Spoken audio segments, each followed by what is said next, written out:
Welcome to our podcast, Parenting by the Pint. Enjoy the show.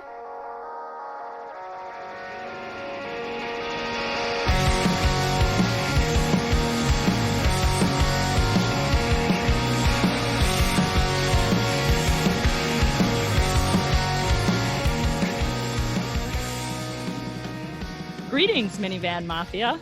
Lauren and I are longtime friends from Chicagoland that love getting together to chat about life, kids, family, and beer.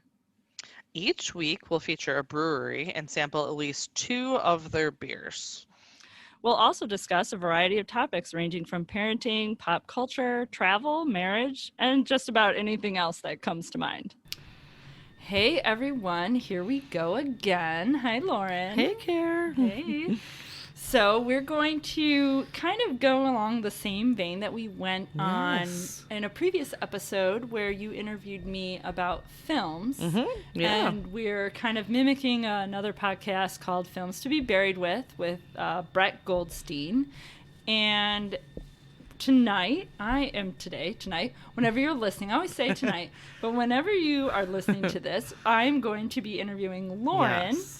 And we're going to get on through tonight. that. But before we start the real fun, let's talk about this drink. We're not going to have beer tonight, you guys. We're going to drink a special drink of Lauren's choice. Yeah, so last time Kara introduced me to gin and tonics, and tonight I made old fashions. So this is mostly bourbon and bitters and some simple syrup and a little bit of orange, like literally just like you shave an orange over it. Just a little hint. It's not much orange. So no orange juice. Okay. An actual orange.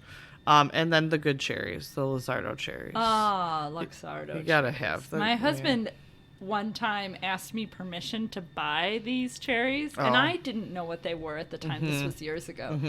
And he was like, hey, I'm going to buy these. Because they're an obscene amount of money for cherries. Yeah, I'm going to buy these cherries. They're very expensive. And so because I have absolutely no concept for what very expensive cherries, I was like, what are they, like $80 or something? Like, no, why are we, you don't have to ask my permission to buy cherries. Fair. And he was like, no. And I was, so now, obviously, occasionally a new little jar of these cherries will show up. Yep. So I think that I realized I made like a blanket permission on the cherries, to continue replenishing the cherries. It's absolutely fine because I definitely see the benefit of them. Yeah. In drinks, you can't, like, if we go to a bar or something and they have like just maraschino cherries, I'm just like, oh no. That shows me the caliber of bar that you are. That is 100% accurate, though, yeah. isn't it? I mean, so it's the good cherries. So anyway, this is what me and my husband drink frequently, or variations of it. So we have other liqueurs that sometimes we mix in for a little different flavor. I had made peach cobbler the one day and made my own peach flavored simple syrup and used that for a little while. So anyways, we drink a lot of whiskey in this house, so we need whiskey drinks. There you go, right? So that's what we're drinking tonight. Let's do this. Let's give it a try. Smells like bourbon. Also tastes like bourbon.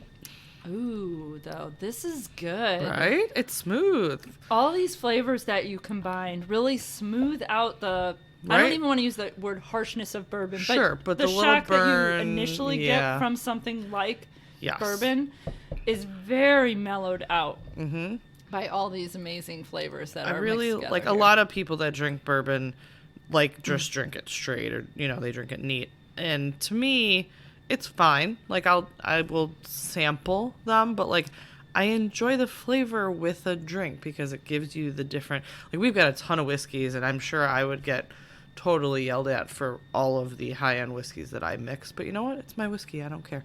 So it's your property now. You get to do what you want with it. You could clean the basement floor with it if you choose. It's true. I wouldn't, but I could. Actually, somebody dropped a bottle of High West rye and pretty much did clean the floor with it. Not on purpose, but that is... It sadly happened. Sad. So it was sad. At least it wasn't like I don't know, whatever else. I wonder if there's a way to like baby-proof alcohol. You know, you get like little styrofoam like bumpers for the bottles. That would be funny. Yeah, this was a 38-year-old adult, so. Parenting by the Pint trademarks there you go. Bourbon For bottle our bourbon. baby bumper. Bourbon bottle baby bumper. Holy Oof. cow. Oof. Say that 10 times fast. Well, I think we just got our episode name. No, we definitely have to reference I like film, that. but I like it. I like it too. All right, so anyways, Oh, we're going to drink man. old fashions, and you're going to interview me, and we're going to Yeah. talk about films. Yeah, so we've been talking for almost 5 minutes, Oh my gosh. and I've realized that there was something I didn't tell you. Oh no. I'm sorry. I Okay. should have said it right away, and I didn't. Okay. And I'm really sorry, All but right. you died. Oh no. I'm really sorry. I'm going to miss you, man. I mean, like, I don't know what I'm going to do. How am I going to do this podcast alone? I'm going to haunt you. That's all. It'll be fine. We'll That figure might it be out. awesome.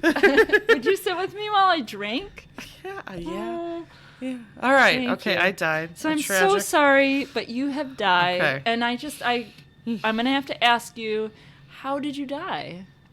So I was thinking about this, and I was reading a book, and I liked part of the book. I died in a tragic train accident in Paris. Ooh. Yeah. Except A for in the book, she train. fakes her death. But I thought, Is it like the underground, or is it like, you know, no, a it's a high-speed train. transcontinental Yes, train? high-speed, above Ooh, ground. Oof. Sounds like kind of a brutal way to go. Yeah, but pretty high-speed. Pretty much you Maybe die kind of instant. pretty quick. Yeah. Yeah, I guess I could see that. Yeah. Okay. So, all right. Well, I'm I'm sorry taking to that. lose you, Yes. but I went on. at least it was. I went out quick. on an adventures. Yeah. Yes. quickly. Plus, you were in Paris. That's So, nice. I'm sure that yeah. was that you were having a lovely time Exactly. up until the Yes, moment up of your until death. then. So that's a comfort. All right. So now that Now you've that I'm died, dead, yes. we are going to learn about your life through film. And the Fantastic. first thing that I want to know is, what's the first film that you remember seeing? So, I have never, ironically, been very much of a film buff. Like, Okay. I don't, and I don't watch, like, there's so many movies that my husband will reference, and I'll be like, never seen it, never seen it, never seen it. And he's like, these are classic movies. And I'm like, never seen it. And I don't know. I think I always just read books instead of watching movies. Sure. So as a kid, like, I remember at some point seeing like all of the requisite Disney movies and things like that. But the first movie I remember seeing in a movie theater was the original Jurassic Park. What? Yes. Sorry. And I only remember it because I fell asleep in the theater. Oh my goodness, Lauren. Yeah. That we're not going to do the rest of this. No, I'm just kidding. Wow. You fell Yeah. asleep during Jurassic Yes. Park? Yes. That's insane. I did. How did you do that? Officially fell asleep in the movie theater watching Jurassic Park for the first time. Yes. I don't Wow. know. I clearly didn't like it. And now, ironically, my kids are obsessed with all of the Jurassic World movies. Like, It's because obsessed. they were Yeah. good. I mean, So. especially the first one. Right? Yeah. So, Do you find it dull even now? no, Or not. was not- it just kind of like a I happenstance? think I just wasn't interested at the Okay. time, and it just didn't pique my interest. So Okay. I just, yeah. So Just that was weren't like the into it. first time, and I think that there's a lot of things that I don't have vivid memories of as a kid that I didn't necessarily enjoy, and I think movies just wasn't really something that I did often. Sure. So I'd remember books that I read as like a fourth grader, but I don't remember like movies that I watched. Wow. So just, yeah. But yeah, I'll watch it now, but I distinctly remember that movie theater experience. Do you remember what part of the movie you fell asleep during? No. I do Okay. not. I know you were like, first movie I saw in the theater, and then I'm asking you a then I specific fell question asleep. about it. I can't even tell you what happens in Follow That Bird, which was my answer to this Sure, question. yes. Except for I know he like travels across the country, and I think at one point his feathers all turn blue. Yeah, I mean, I've seen that movie. I've seen like 1,012 Disney movies. Like, I Sure, remember yeah. watching movies as a kid, but I don't remember going to movies very often. Okay. So see, in my family, that was pretty regular. Yeah. Was the Saturday movie, and I think it's because my dad was super into movies. Okay. Like even at home, I remember Yeah. in his free time, and even to this day, Yeah. he pretty actively watches film. yeah, my parents don't really. That not on a regular basis. So we have some, but like we just never. Yeah, it was just never that big on our thing. So That's totally reasonable. So that was the first time movie theater experience that I recall. Very good. Very good. I want to say, well, it was a good movie, but clearly that was not your opinion of it at the time. So, okay, let's switch gears. Yes. Let's move on from that. Good plan. What is the film that scared you the most? So at the time that I saw it, The Exorcist scared me the most. Yeah. And I think that part of it was like, and it was made in the 70s, but like when I saw it, you know, Ouija boards had come back into popularity, and we had one. I remember all of that, like little voodoo ritual randomness. That was when we were like kind of girls. Seances were like becoming like a thing, and the Ouija board and all of that came like back into popularity, and like that was, you know, part of the premise of that movie. Sure. And I think like, so I do like horror movies. Like, they're not my first pick. Usually I would pick like a comedy or something like that. But I don't dislike them. So I've definitely seen quite a few horror movies over the years. But there's so many that are more like slasher movies or like, you know, crazy people or things like that. And those things, like the psychological thrillers like Saw and all of those, like those don't scare me. Sure. They're puzzles. Yeah. The things that scare me are like The Exorcist, or another one that I saw was The Omen, which was from the not the 2006 one, the 1970s one. Okay. With the adopted devil child and creepy dog and crazy nanny. I don't know what it is about kids in horror movies, but it scares the kids, me the right? most, right? Yes. Children are scary by nature, you and guys. And then they're possessed, or they're like things that you can't control is the scary part to me. Yes. The unknown, the unexpected, the can't control. Well, the supernatural is a big thing for me. That scares me the most. Like there are people who think that like messed up things scare them, like disturbing things. It's not that. There are people who like the killer, the serial killer, or like the crazy guy, the jump out at you, the like jump scare stuff. None of that to me. It's all about the like things you cannot see and cannot control. Yeah. Or unknown. Explain. Can't explain. Yeah. And so all of those, so like The Exorcist, The Omen, those like demon, can't explain, possession, that scared the crap out of me. So, and even still, like that stuff creeps me out far more than any of the other like, you know, newer, just like jump out scary or the gory stuff. None of that. It's not scary. Like as my 7-year-old says to me, it's all just pretend, Mom. Right. But like, you know, so yeah. So The Exorcist was the first one, and The Omen kind of go hand in hand, similar kind of ideas. Those things scared me. That's good. Not good, but I agree with you. You know, I would go the same way. Yeah. That would be how I would feel, and I generally feel that way about horror films as well. Yeah, definitely that. So okay, so that's scary. What's sad? What made you cry the most? Do you cry from movies? Is that, you know, you mentioned that you are an angry crier. I am not a mad. sad crier. I have never really been a sad crier. I've never really been a crier. I do, if I get really angry, I feel like it's more of an involuntary thing that my body cries. And it doesn't happen often. And as I've gotten to be a parent, I feel like I do tear up more when I can relate to like my kids or something happening to a kid or stuff like that. But no, I generally am not very much a crier. So like, you know, there's a lot of movies with kids who die, like A Walk to Remember, A Fault in Our Stars, or even like My Girl. Do you remember that movie? Like, yeah. Yes. Right? So like those like make you feel like they make you feel like you're going to cry. I never actually did, but it made me sad, you know? But one of the movies that really, truly kind of like pulled on my heartstrings is The Green Mile. Oh, yeah. So he is like a big, gentle giant. He had developmental disabilities. He was accused of murder. You know, that it just like broke my heart watching that movie. Yeah. Even to the end, he's afraid of the dark. So when he's executed, he doesn't want to wear them. Like, it's just the whole thing that to me was like just heartbreaking. Yeah.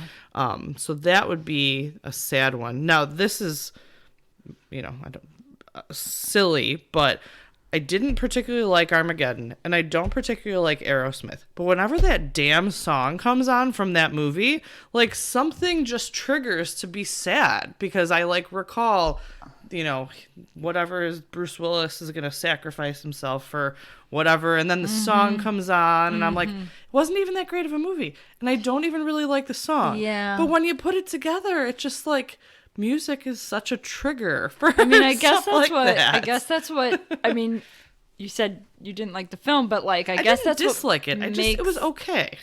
Maybe that's what makes that song powerful. Yes. Is a song that can evoke emotion like that is kind of amazing. I agree, but I definitely like there's recall there whenever I hear that song, which isn't often nowadays. But the last time I heard it, I was like, this really pulls together the story, and it's just hearing that song. So, but That's the Green good. Mile was my actual answer. The other rest is just tangent. No, that's good though. I like the thought that a song in a film evokes emotion. Right? I really think they do. Like I think maybe in college there was some sort of class I was in that we would watch a film and with and without the soundtrack to it. And it's vastly different. Absolutely. When you're just watching something, even if it's a silent film, but it has the background music to it, is so much different of an experience than just watching something and not hearing anything in the background. Absolutely. So it adds I think you're so totally much right. to the I mean, I think that's why sometimes, like I mentioned Edgar Wright films a couple of times in my episode, and a lot of what I think makes his films particularly special for me is the music. Yeah, that's it's not 100% the case, but some of his films, the music really just takes that film up a notch for me. No, I totally and I get think that. that's I think that's crucial. I think movies with good soundtracks with good songs in them are automatically a little bit better. Yeah. You know? No, I definitely agree. So I figured I'd add that little piece in. I like that. That's good. What is the film that isn't critically acclaimed, but you love it? So maybe everybody else, maybe it's a guilty pleasure, or maybe it's, just something that other people didn't enjoy, but you just like that film. I don't know if many people have seen this film. So I really love the movie The Accountant. Okay. With Ben Affleck. I've not seen that film. So I really enjoy the movie. I also really relate to it on a personal level. So the main character, Ben Affleck, he's autistic. He's got a super interesting story. Most movies right now or TV or anything show only the like exceptional side of the autism spectrum. So everybody's brilliant. Everybody's, a doctor, a lawyer, and he is an accountant. So this does do that to some extent, but they also show some of the like sensory issues he has. They show some of the struggles of his childhood. The ending is fantastic. You see who you meet the voice behind who his assistant is. And I won't ruin that piece, but it shows a different version of people than most other movies do. But anyways, he's essentially a forensic accountant who is hired to uncover someone who's embezzling money. He does a lot of work with essentially criminal organizations. Like so he's really good at what he does. There's a lot of interesting kind of twists and turns to the story. It's just really interesting. Like, and it's got math, it's got violence, it's got surprising relationships that you don't learn about kind of until the end. But it's a really good movie. And I think a lot of people haven't even heard of it or seen it. I have heard of it, but I based have in not Plainfield, Illinois. it. Wow. Yeah. Like That's very interesting. Right. So I really like that movie, and it's definitely not something that's been critically acclaimed That's at all. a good answer. I like that. So, that's good. Yeah. There's also movies that, like, the other movie that I was contemplating was Doctor Strange is like one of my favorite movies in the Marvel series, and it's totally underrated compared to all of the rest of them. I agree 100%. And that's literally like one of my favorites. And I'm like, why? I think it's my 7-year-old's favorite. Yeah, actually. but you don't. That's like one of the least ones you really hear or heard, like, yes. Excitement about. But yeah, and when I was reading this question, I was like, there's so many of the opposite, though. There's so many popular movies that I'm like, right. No. I feel that way, too. No, like, that list could go on and on and on. Yes. Yeah. Sometimes I just don't really get, why. Like, some what movies is so are compelling about this film. I mean, I think that there have been, especially more recently, times that films have come out that are what is considered visually impressive, and that I am supposed to give that film a pass on other elements. On the story, because it's pretty to look at. It doesn't have to be plot driven because it's so cool to look at. A movie needs a plot. And I think I can't do that. I care too much about film to allow a film to give up on the story because it's going to be visually interesting. Yep. No, I definitely agree. So, but yeah, if you want to check out the account, I like it. Yeah, that I appreciate your recommendation. It sounds good. I think I will. So, what is the film that you used to love, but you watched it or you watched part of it recently and you realized that you don't really like it anymore? Maybe it doesn't age well or something like that. This answer actually made me kind of sad because it's kind of a grouping of movies that I used to love when I was younger. So the first movie that came to mind was Chasing Amy.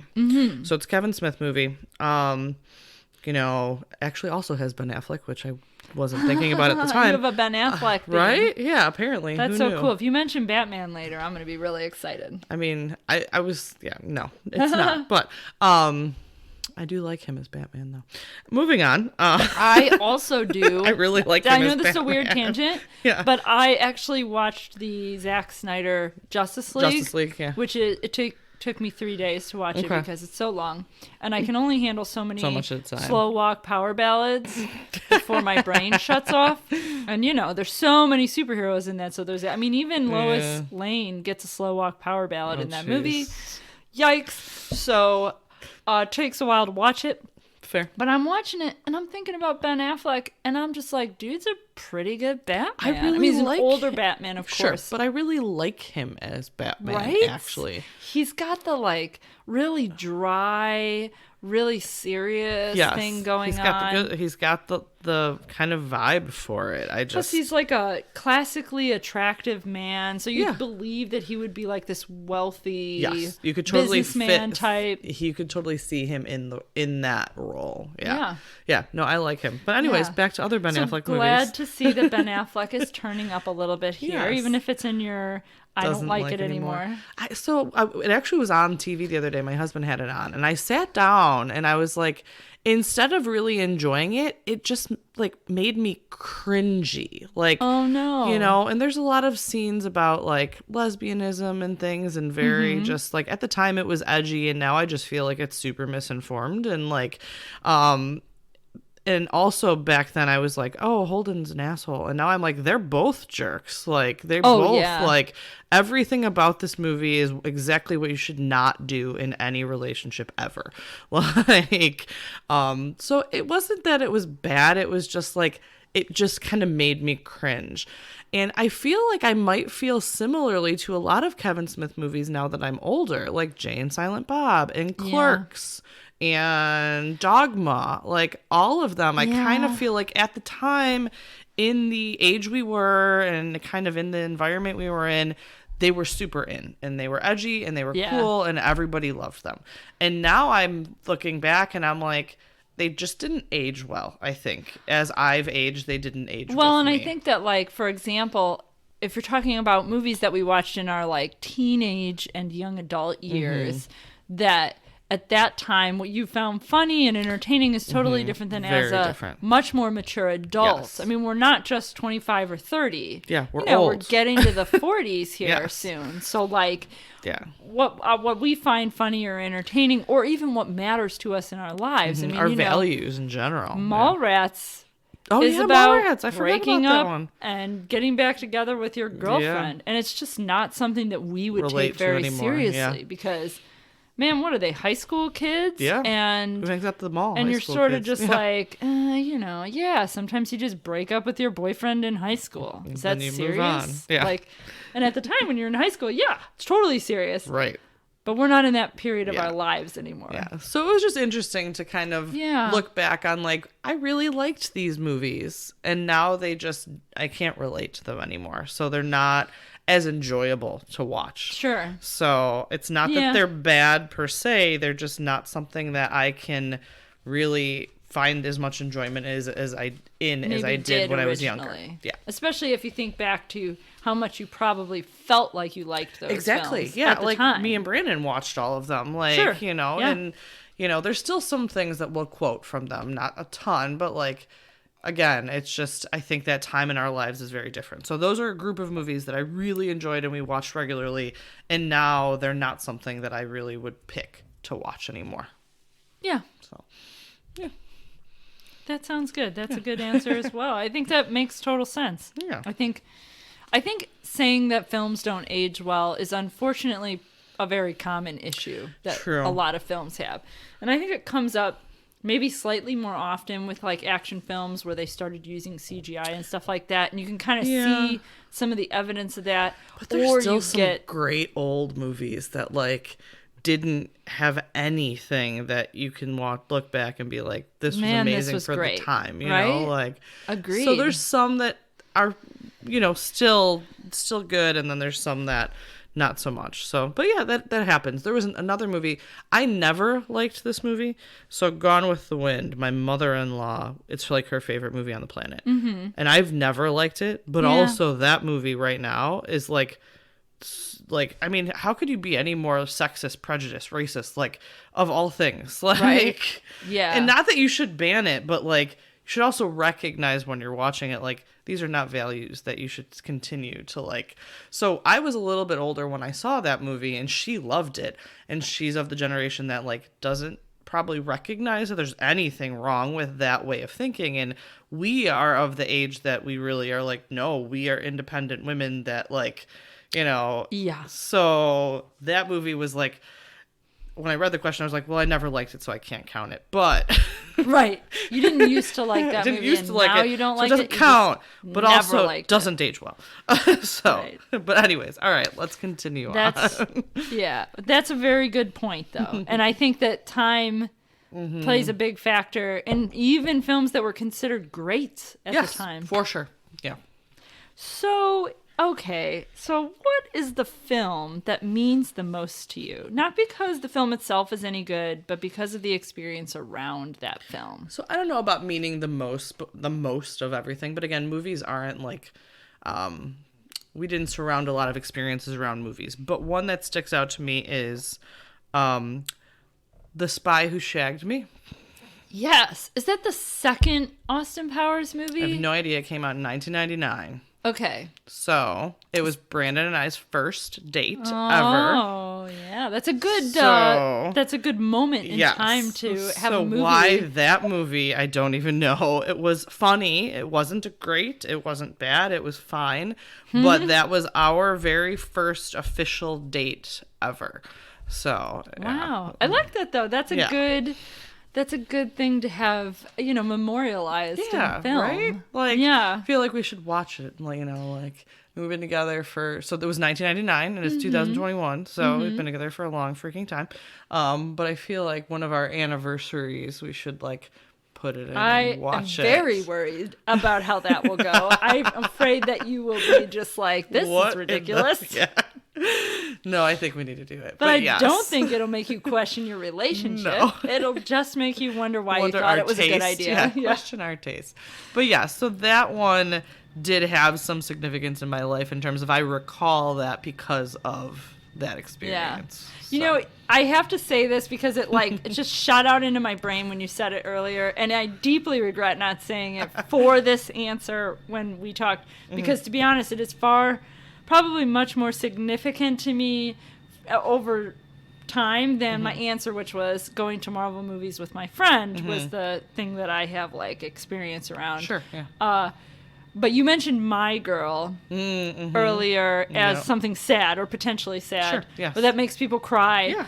And I remember when I watched My Girl, I was watching it with my dad. We were at my house. It was when I was growing up. Yeah. And I must have been, I don't know, 10, 11, 12, Sure, a young girl. Young, yeah. And we watched the movie, and at one point in the film, she gets her period. Oh, yeah. And we're watching the movie, and my dad looks at me. So I maybe was skewed toward the younger side. And he looks at me, and he goes, after the movie, we have to talk about something. And I was just like, okay, dude. Whatever. So we watched the rest of the movie. And then after the movie, he got this, I had this art easel thing with, a dry erase side on it. And he drew a picture of what I would like to call the Texas Longhorns logo, but it's actually a woman's uterus, and then goes to scientifically explain the women's reproductive organ and exactly what happens to women when they ovulate. This should be your answer to this. Yeah, I know. This is why I had to do this. Normally, I would never jump in on your interview, but when you said My Girl earlier, I just looked down and I was like, yup, that is the answer to this question. I answered it wrong. That was wrong. I have to fix this. I made notes when we met, when you interviewed me. I will go back into my doc and I will change this answer so that if I am ever asked this question again, you will remember. I remember what the right answer is. That is definitely, yes, the experience. So if I had to name a film that had an experience around it, I would probably name the film that made my father traumatically explain periods to me as a, let's say, 10-year-old. Oh my gosh. Yeah. No, I've never seen that movie since. I will never watch that movie That's again. a traumatic experience. I will not watch it. No, I can understand. I don't think he has any idea that was actually I feel that way. traumatizing. And I know he used to always listen to the podcast. I don't know if he still listens to every episode. Yes. But if he gets to this one, he's going to be like, really? I didn't think it was a big deal. Well, because it's scientific, technically. It's all biology. And that was totally the angle. Yep. It was not like you're becoming a woman. But at 10, you're like, what? He didn't talk about sex. Yeah. It wasn't really that. It was just here is a scientific explanation for what's going to happen to your body. All right. And I was just like, whoa, man. All right. Well, fantastic. Yes. So thank you, Dad. Yeah. Oh. Okay, so let's move on. What is the film that you most relate to? So, funny answer first, and then I guess. So serious? I was thinking Funny then serious? Well, so all of us right now can relate to somewhere in between The Truman Show and Idiocracy. Yeah. Put them together, and that's our life. I get really scared about Idiocracy and how elements of that. I get really nervous. I feel like there's elements of those two movies somewhere combined, and that's what we're living right now. So, relatable on a big picture level. On a smaller level, or just like a personal level, right now, lately, I've been super stressed with work and life and kids and everything. And so a movie popped on the other day, and it's Couples Retreat, which is a funny movie. I know that movie. And I feel like right now, me and my husband are Malin Ackerman and Vince Vaughn. Like, we love each other, but we are living completely separate lives, just kind of intertwined. We're just roommates. Right? But, we still, they wind up happily, everything works out. They just need some time away. Yeah. And I feel like that piece of it, I just need a break. We need some time together. We need some time away from work and kids and stress. That is what I feel right now. So that movie to me is relating to my life at the moment. I think if you give Couples Retreat a minute of your time, you kind of realize that if you're in a relationship, you can relate to that movie on some level. And you're in one of those sure. groups. Like, either you're completely unhappy and just need to move on with your lives, or, like, you need to find the right person, or you just need time to focus on each other. And you're in the we need time to focus on each other like stage. We don't hate each other. We're not in the like we're trying to get divorced and like, you know, meet other people. We're literally just on the we're both so stressed with our lives, we need a break. Like from that. So right now I feel like I relate to Couples Retreat. That's good. Yeah. Like I said, I think, you know, almost anyone could give that answer that's in a relationship. Right? Everybody right now. So maybe it's not even that I can relate to the movie. Maybe I just need a couples retreat. Yeah, but that makes it a good answer because you're not wrong, friend. Yeah, right? Yeah. So what is the film that has the best opening sequence or opening?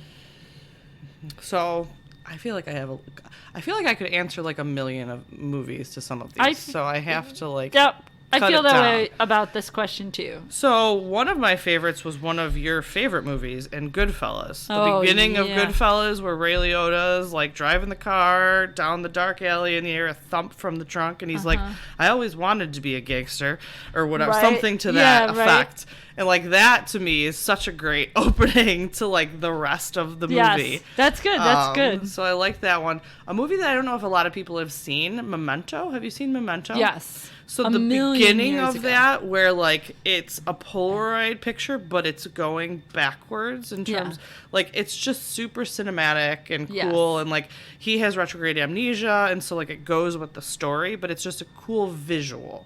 So like that's just a very small opening scene with just that visual and Goodfellas is like funny and like that. But so those two kind of popped into my head as the beginnings. Openings. I mean there's others too like which I haven't seen some of these movies. Now that I've like been thinking about this, I'm like, I have to go back and watch all these movies because it's been years since I've seen them. But another one I really like is Reservoir Dogs because the beginning of the movie is them just literally sitting in a diner talking about nothing. They're just BSing. I know. Like they're talking about like Madonna or something like that. Well, even like Pulp Fiction, for example. They all like all the Tarantino flicks kind of have just a little start, bit of a with that like you're just meeting like the characters. It has nothing to do with the rest of the story, literally at all. But you're just, like, hanging out in the diner. And that's where it starts. Yeah. You meet Mr. Pink and Mr. You know, like... Yeah. So, again, I haven't seen that movie in forever, but I do recall, like, the beginning of it. So, but I think Goodfellas is the top of my list. That's good. So, also just a solid movie overall. Yeah. So, what has the best closing, then? So, I had to think about this. I really like the end of... Shawshank Redemption. Yeah, that's a good choice. Right? Like on the beach after he escapes from prison and then Morgan Freeman gets paroled and he goes and he digs for the note that says meet me here and they have their reunion and that one, I just like that one. That's pretty beautiful. Makes me like just happy, you know? So I like that one. The honorable mention goes to The Usual Suspects with Kevin Spacey. Oh. I feel like the category for this would be like most unexpected ending. Yeah. Like that to me, not necessarily best. Or satisfying. But like, maybe. Who did you expect to be Kaiser Sose? I know, like, right? So like to of me, all of the characters in the film. Right? So that was another one that I was like, this is a great ending. So, yeah. Maybe we'll add Brett needs to add a category of, you know, most satisfying or unexpected ending. Oh, I like that. Most satisfying or unexpected ending. I like it. That's good. I'm going to send him I got to write that down. Here, let me grab this. Yep. Most satisfying. Yeah. So, what is the sexiest film you've ever seen, Lauren? So, I don't even like this film, but this when we talked about sexiest film, the scene that came into my mind was from Eyes Wide Shut. It wasn't a great movie. I didn't particularly like the movie. But there was the one scene that was essentially a big, weird, underground orgy of people in robes watching other people have sex in the middle of a room in a basement. Like, and so to me, it was literally like a porno, but it was just an actual movie. Right. So, like, we were younger and, like, it was kind of shocking and at the same time like sexy, because it was sex, but it was surprising. Like I'm not saying I liked that movie, because I feel like that scene detracted from the rest of the plot, because you were so like shocked by what you saw that like you didn't necessarily follow the rest of like, you know, what goes on next. But that stuck out to me in my head as, I guess, the sexiest film that I've seen. Sure. So, what film did you find sexy that you probably shouldn't have? So, playing off of like the young adult movies, since you picked Twilight, thank you for bringing that up. I'm so glad that you actually said what I picked. So this is just as bad. So Yes. I like totally have a soft spot for the guys a cappella group from Pitch Perfect movies. I literally I love a guy who can sing and dance and play an instrument. Like that to me, it doesn't matter what you look like, but those things like are just unusually sexy to me for some reason. If you can sing and dance, like, you know, I find it attractive. I hate to admit it, but you are not wrong. Right? Man. I mean, you are not wrong at all. What is it about a man who can don't sing know. It just is. a cappella? Yeah, I really like, and they're like in college, so it's only, you know, like way too young. But regardless, I'm sure the actual actors are older. You can appreciate it but still. I really love that. Like and it's in, you know, any other movies too. Like, but if you can sing and dance and those type of things, like it just really is. It is appealing to me, whether it should be or not, but it is. So I'll own that. That's fantastic. I support your decision. All right. And your choice. Yes.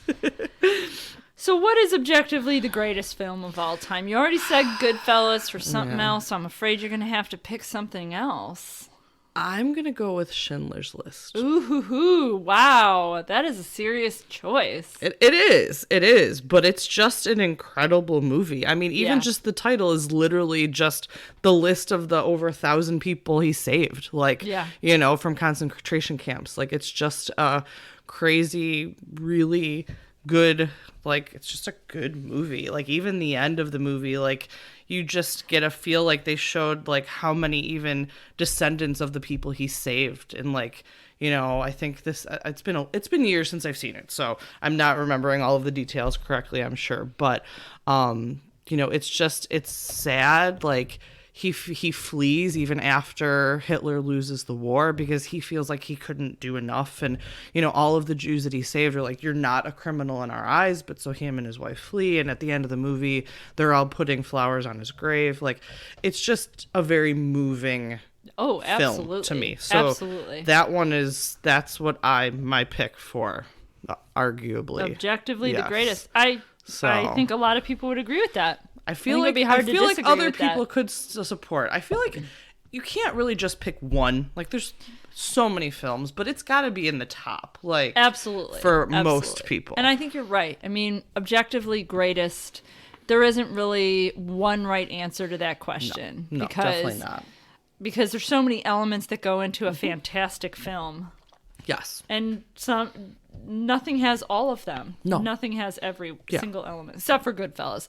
But I mean, I love Goodfellas, don't get me wrong. No, I know. But like, and also they're different genres. Like, how do you compare Goodfellas and Schindler's List? Like, they're so, I mean, you know, impossible. so like in the group of movies that they're in, they're great. You know, you can't compare all movies to each other. Exactly. But, exactly. So that's on my list. So what's your favorite film? So this is like nobody else's favorite film. La La Land is my favorite film. Oh, really? Yes. Wow. And I don't like, it's a musical. It's got singing and dancing. I love the music. We actually just went to see John Legend in concert like 2 weeks ago. But I love the story too. I love the ending, and people either love the ending or hate the ending. Yeah. And I love the ending. Okay. So I love that things didn't work out how they originally planned or how they originally thought, and everything still works out in the end. It's just different. Sure. Like, things happen for a reason, and, you know, it's just, to me, it's not that it's not a happy ending, because it is. You know, they're both happy. They just went their separate ways. Sure.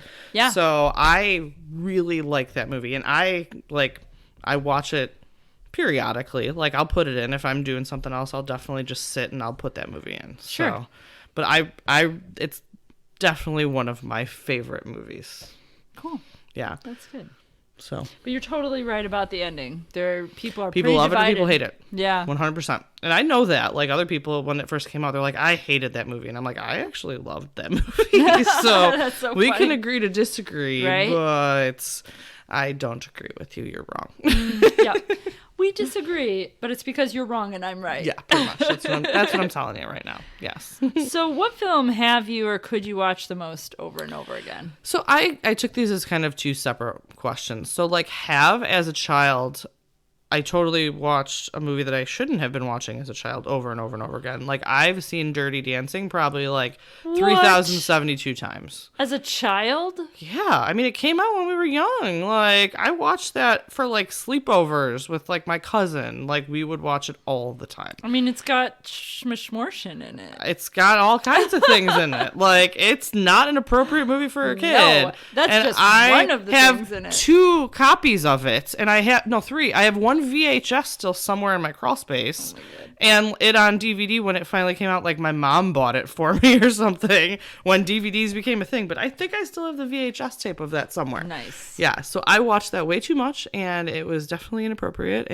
But the thing is, like, I didn't know it was inappropriate because I didn't understand the context. Isn't that funny? I think that about, like, we've had conversations about our kids watching the Marvel films. Yeah. And how some of the Marvel films are PG-13 films. Mm-hmm. Yeah. Is that appropriate for a 7, 8, Yeah. 9-year-old to see a PG-13 film? And I think many would argue that it is not. Mm-hmm. And I think that on occasion, Yeah.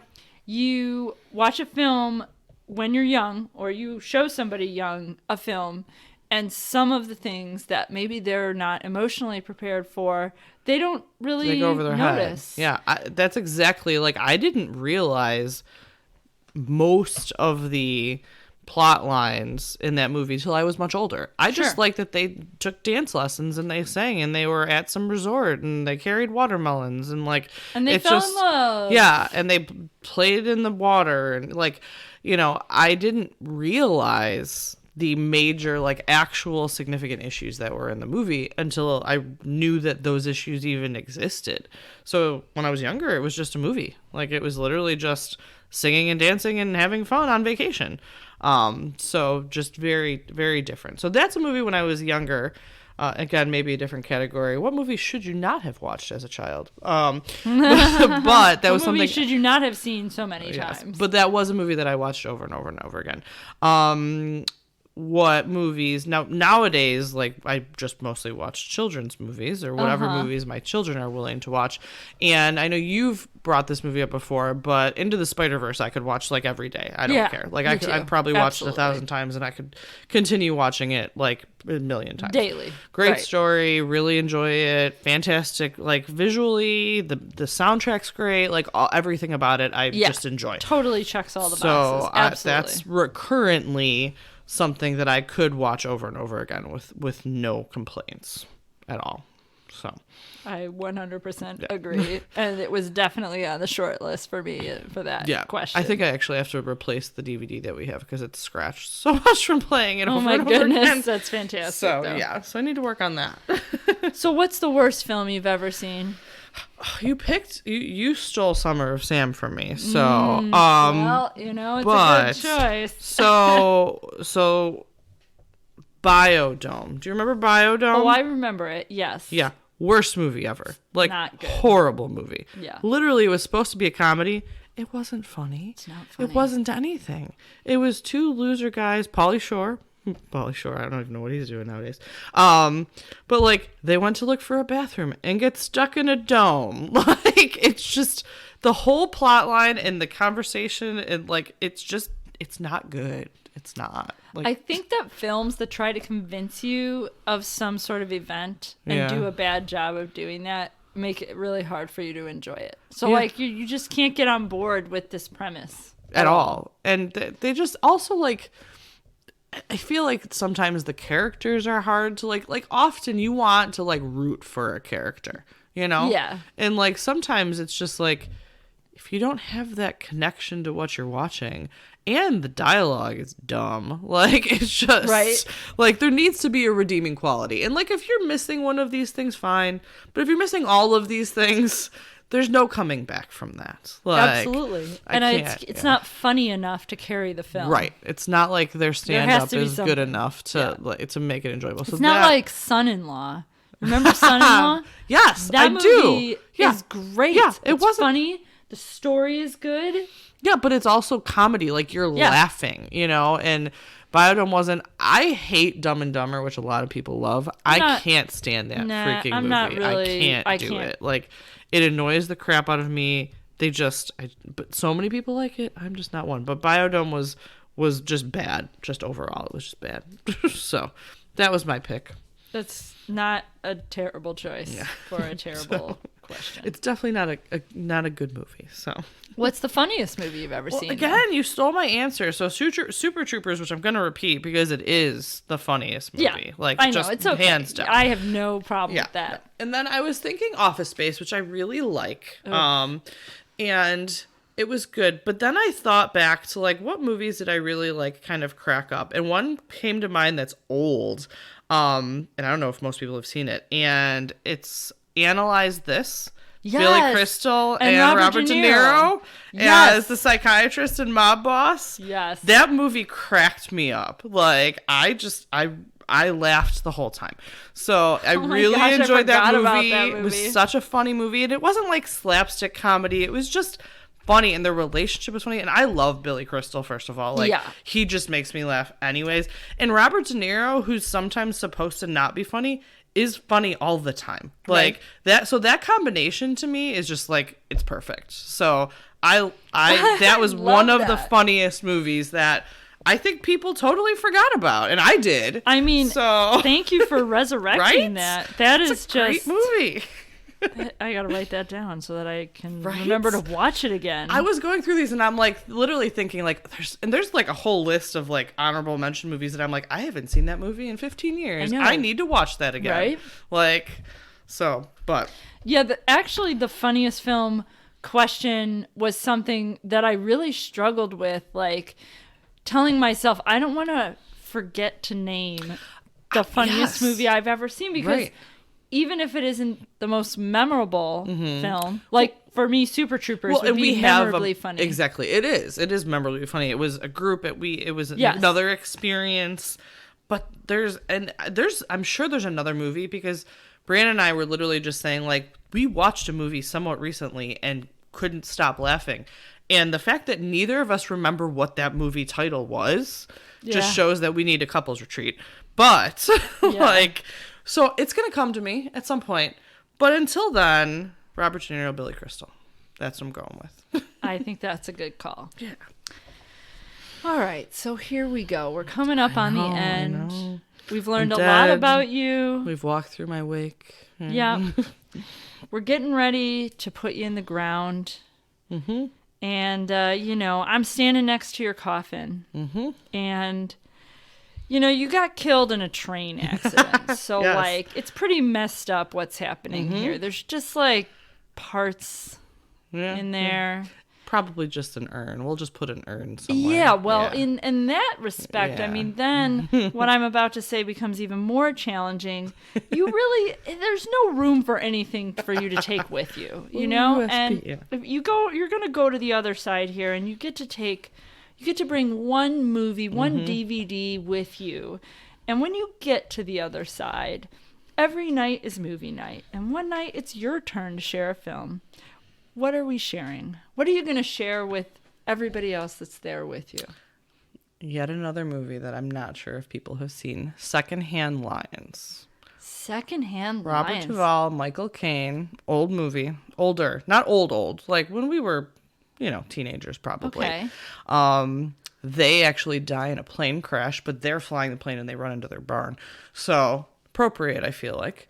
Wow. But it's a feel good story. So it's about a kid who gets dumped with his two great uncles, who are these guys who are like old men who don't like visitors. They're super just curmudgeons. Like they sit on their farm and don't talk to people.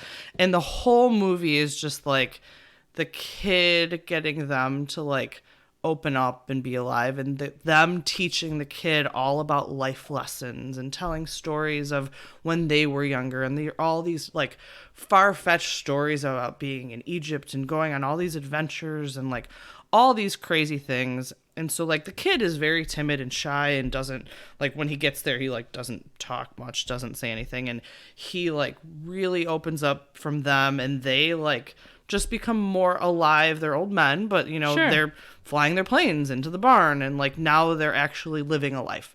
And so they both like help each other in different ways. And it turns out at the end of the story, like all of the crazy adventures that the great uncles told them are actually true.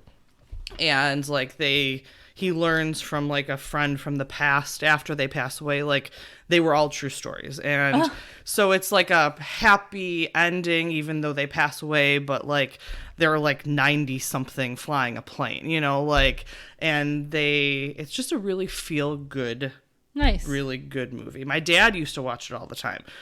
So when we would watch it, and I could watch it over and over again. It was just like a happy movie. So Secondhand Lions. Secondhand And it's not something that a lot of people have probably seen. So. No, I have not seen it. Yeah. And I think that's great. I think that for me, that's the attitude with The Answer, is that you want to show people a film that you think they're going to appreciate that they maybe wouldn't otherwise. Yeah, that they probably haven't seen or wouldn't pick, you know. Absolutely. It's like two old guys on like a porch with a kid. Like, if you look at the cover of it, it's not anything that you would... so they get a lion, like a baby lion, as like a pet, and then they wind up like raising the lion. They were going to shoot it because they were going on like, they got it to like hunt, and the boy was like, no, you can't kill it.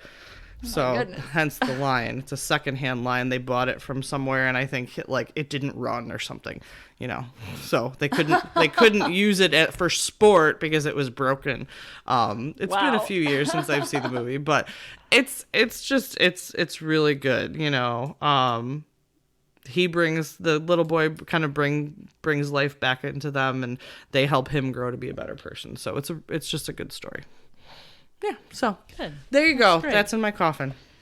Or your urn, I guess, or just the pile of rubble that I throw on the ground in France. It's streaming there somewhere, yeah. You'll find it. It'll be fine. That's cool. I'm sure we'll figure something out. I will make sure that makes it in if that day should ever arrive. Hopefully not. Yes.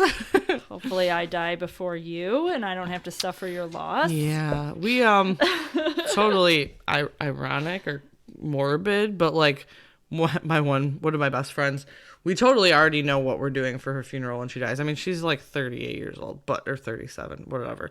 But like what flowers, what music we're playing, blow up dinosaurs gonna be walking around the wake. We've been joking for years we have to find the right urn. So like when we go to like an antique store and we find like some weird teapot thing, like I always send a picture of it to her and be like, is this the right urn? So we're weird, but no, I like that though. So yeah, that's good. We're still on the search for the perfect urn. That's fun. Mm-hmm. Yeah. So I like that. So when she dies, we'll have the urn. You'll have that set. Exactly. That will be already in motion. All set. Yes. Wonderful. Yes. So, well, let me just say I almost finished my drink in the span of time that we had this lovely chat, and I learned things about you. Right? I even learned about movies that I didn't know you had seen that I haven't seen. See? I made a little list fun. of a to-do list. Yeah, I did the same thing. That's what's always interesting about things like this is you think back and reflect on movies you've seen. Like, there's a handful of movies that I'm like, where can I fit them in this list? And they just didn't, but they're still fantastic movies. A Bronx Tale is one of my favorite movies. Oh, yeah. I don't know where I would put that in here, but, like, it's a great movie, you know? Oh, I like, totally get it. I mean, you said Into the Spider-Verse, yeah. and I didn't put that in anywhere on my list, and I absolutely love that film. There's so many good movies out there that, like... and I don't even like movies that much. Like, movies were not a huge part of my childhood, and they're even really not now, other than, like, we've seen all the Marvel movies. But, like, Other than that, my husband and I have this conversation regularly. And they'll be like, how have you not seen that movie? Oh, I just didn't. Like, my husband does that with me with music videos. So, like, when they were in college and even when he was in high school, they would just have, like, MTV. They would literally just have it on all the time. Yeah. Constantly. And so music videos were always on. Yeah. Back when they had music videos. I was just going to say that. And, I didn't have that experience, so every once in a while, saying every once in a while is almost not accurate. More often than I would expect, my husband will be like, oh yeah, do you remember the music video for this song?